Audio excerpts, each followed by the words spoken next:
Бісміллә деп бүгін егуді бастадық, қызанақ егуді.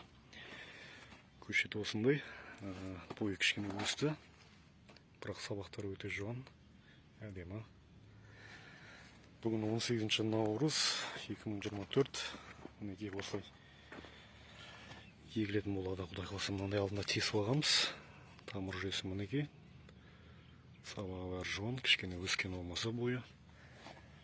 Осылай тесіп аламыз да, сөйтіп осылай егіп шығамыз түбін ұялап. Мінекей түбі ұяланады, ертең шөп шығып кетпеу керек астынан. Мына күліңкінің қызметі кеше айтқам, бұл жағы топырақты қыздырады, бірінші очередь.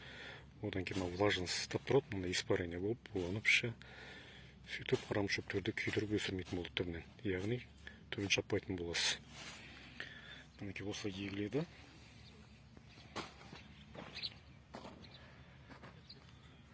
Кейін мынандай дуға қойып шыққанбыз жүйектің бәріне, сөйтіп үстін агроспамен жабатын боламыз. Қазір түс қайта адамды көбейтеміз. Қазірге осы бір 5-6 адаммен жұмыс жасап отырық. Түс қайта қосымша адамдар келеді.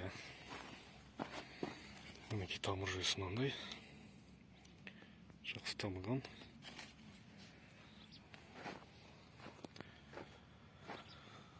Так осылай егіліп жатыр. Құдай қаласа осы жерден 15-20 тонна өнім аламыз деген ниет бар. Құдай қаласа алдағы уақытта нәтижесін көрсетіп отыратын боламын.